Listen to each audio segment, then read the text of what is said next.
big names don't always mean guaranteed survival, especially in the high-stakes world of motorcycles. As we head deeper into 2025, three legendary brands are teetering on the edge of collapse, and most riders don't even realize how close the end might be. Behind the sleek designs and racing wins are massive debts, stalled production lines, and a parent company racing against time. In this video, we reveal the three motorcycle brands most likely to disappear this year, and what it means for riders around the world.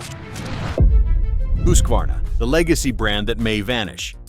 With a legacy stretching back to 1689, Husqvarna isn't just a motorcycle brand, it's one of the oldest industrial manufacturers still in operation today. Originally crafting muskets for the Swedish military, the company transitioned through sewing machines, kitchen appliances, bicycles, and eventually motorcycles by 1903. Its real breakout came in the 1960s and 70s, when Husqvarna's lightweight, torquey two-stroke dirt bikes redefined European motocross. Legendary riders like Malcolm Smith and Steve McQueen didn't just race them, they helped turn Husqvarna into an icon. Films like On Any Sunday cemented the brand in motorcycle culture as the off-road choice for serious riders with serious style. While revered by fans, Husqvarna's corporate stability has always been more fragile. Under BMW ownership, Husqvarna struggled to find a clear identity and failed to crack the mainstream market, rarely selling more than 7,000 bikes annually. The brand's salvation came in 2013. When Pierre Mobility AG, owners of KTM, purchased it for around $93 million. Instead of simply folding it into KTM, Pierre took a nuanced approach, positioned Husqvarna as a premium, design-forward alternative to KTM's aggressive, performance-first personality. The strategy worked. By 2022, Husqvarna's global sales had surged past 48,000 units, a seven-fold increase in less than a decade. But in 2023, that momentum hit a wall. Husqvarna's annual sales dipped by 1.2%, the first decline in over 10 years, signaling saturation and consumer fatigue. The main culprit? Product cannibalization. The Svartpilen and Vitpilen street models, though praised for their aesthetics, were functionally identical, sharing platforms, engines, and components with KTM's Duke series. Riders were left unsure about what truly made a Husqvarna different beyond the paint job. That uncertainty spilled into dealer showrooms, where unsold inventory of both models began piling up. Heading into 2025, the brand now finds itself trapped under the collapsing financial weight of its parent company. Pierre Mobility AG is sitting on $2.8 billion in debt and has entered self-administration, a legal maneuver to avoid full bankruptcy. The company has until May 23, 2025 to raise $840 million, or risk a systemic collapse that could take all its brands with it. While KTM is the moneymaker and GasGas is the budget-friendly newcomer, Husqvarna sits awkwardly in the middle, neither the biggest seller nor the cheapest to maintain. Internally, there are signs that Husqvarna's role in the company's future is being reconsidered. As part of Pierre's restructuring plan, at least 500 jobs are expected to be cut by the end of 2025, and insiders suggest Husqvarna's street bike development team has already seen staff reductions. There are even rumors that new road-going models originally slated for 2026 have been delayed or canceled altogether. If Husqvarna disappears, it won't just be a corporate casualty, it would be the erasure of over 120 years of motorcycle history. From its handcrafted Swedish heritage to its modern role as a minimalist design icon, Husqvarna has always been more than just a brand. For many, it represents a unique fusion of racing soul and industrial artistry. Its loss would be a blow not only to the industry, but to the very culture of motorcycling. GasGas, the underdog brand on the brink.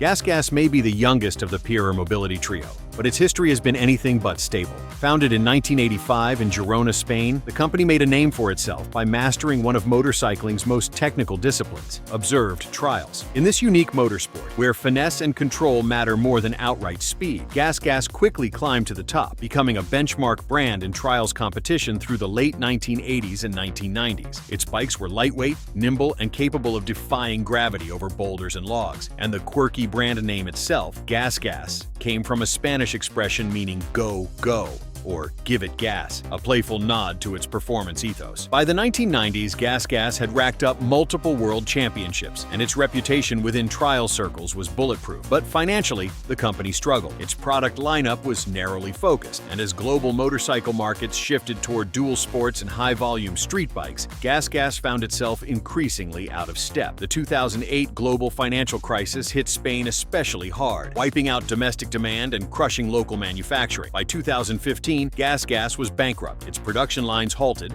ownership splintered, and the brand teetering on extinction. A brief attempt at revival by Spanish investment firms, including Black Toro Capital, kept the company alive just long enough to attract interest from Pierer Mobility AG, which already owned KTM and Husqvarna. In 2019, Pierer purchased a 60% stake, and by 2020, it owned the company outright. What followed was a rapid and aggressive expansion. Under Pierer's leadership, GasGas entered new categories like motocross, enduro, and even MotoGP, far beyond its traditional trials niche. On paper, the growth was phenomenal. Sales skyrocketed from roughly 8,000 units in 2020 to over 23,000 by 2023, with red-liveried motocross bikes now filling starting gates across Europe and North America.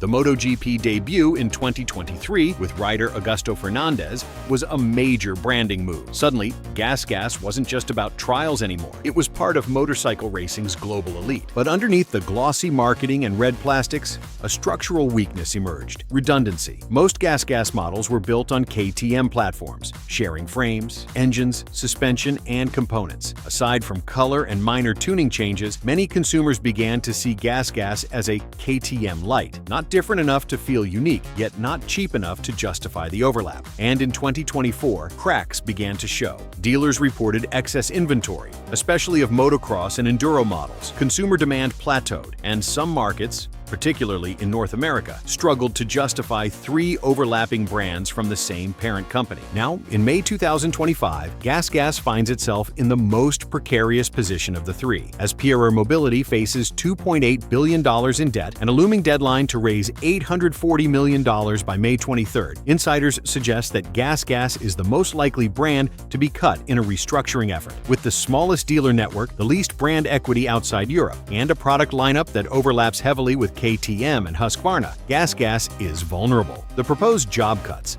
at least 500 positions across Pierer Mobility, will likely hit GasGas engineering and production teams hardest. What's worse, despite the MotoGP splash, GasGas hasn't established the kind of fan loyalty or long-term customer base that KTM and Husqvarna enjoy. It's still building its identity in the motocross and enduro worlds, and its street presence remains minimal. Even in trials where GasGas has historically been strongest, competition from Beta, TRRS, and Montesa Honda has increased. If GasGas disappears, the most profound loss will be felt in the trials riding community. The brand helped define modern trials performance, and it was one of the few remaining major manufacturers in a segment that's already niche and shrinking. Trials riders, who depend on unique parts and highly specialized equipment, would face dwindling support, limited spares, and reduced competition at the top level. For current owners, especially those who purchased newer off-road or trials models between 2022 and 2024, the biggest concerns are already emerging: parts availability, warranty support, and resale value. Many dealerships are beginning to hold back on new GasGas orders until the future of the brand is clarified. Unless Pierer Mobility finds a miracle fix by the end of May 2025, GasGas may not survive the summer, and another bold European motorcycle experiment could be gone for good. KTM, the giant that grew too fast. Few motorcycle brands are as instantly recognizable as KTM. With its trademark orange frame, aggressive styling, and racing-first DNA, KTM has become the go-to name for off-road dominance, from amateur motocross riders to Dakar rally champions. But beneath the surface of podium finishes and sleek product lines lies a growing financial crisis, one that now threatens to take down the entire company. Founded as a metalworking shop in 1934, KTM began producing motorcycles in the early post-war era and rose to prominence through the 1970s and 80s in the European enduro and motocross scene. However, in 1991, KTM filed for bankruptcy, nearly disappearing from the industry entirely. Its fate changed when Stefan Pierer, a relatively unknown Austrian businessman at the time, bought the company and began one of the most aggressive and ambitious motorcycle business turnarounds in history. By 2023, Pierer had transformed KTM from a bankrupt relic into a global force. KTM sold nearly 380,000 motorcycles worldwide,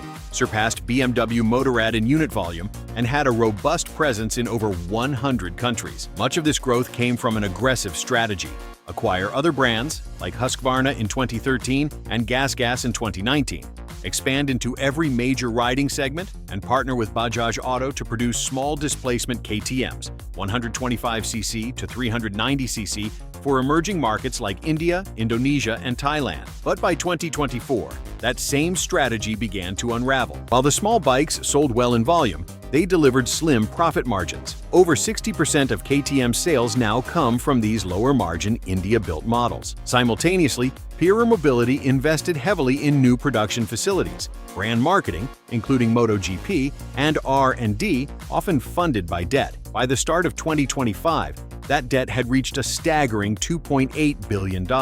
In January 2025, KTM's Austrian operations ground to a halt. Production was paused for nearly 2 months amid cash shortages, vendor disputes, and ballooning inventories. KTM's global warehouses, including those in the US and Europe, were reported to be overflowing with unsold units, including adventure and street bikes, that dealers refused to reorder due to lagging sales. The North American market has been particularly brutal.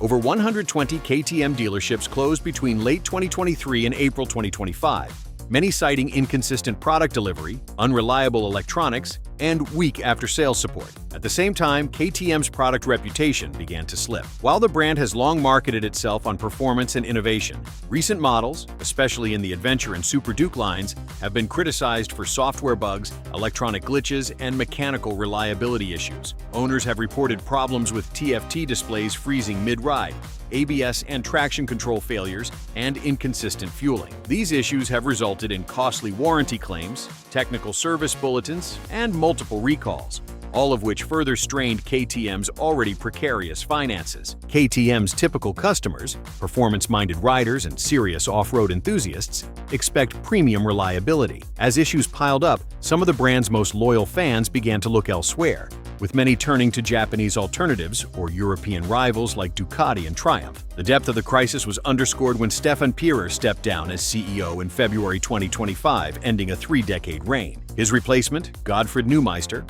a turnaround specialist with a background in industrial finance, has been tasked with executing a last-minute rescue plan. But even insiders admit the odds are steep. That plan hinges on securing $840 million in emergency financing by May 23, 2025. Without it, Pierer Mobility, which owns KTM, Husqvarna, and GasGas, faces possible insolvency. The company has already entered self-administration, a form of legal protection similar to Chapter 11 in the US, designed to restructure debt and avoid total collapse. But self-administration is not a guarantee of survival.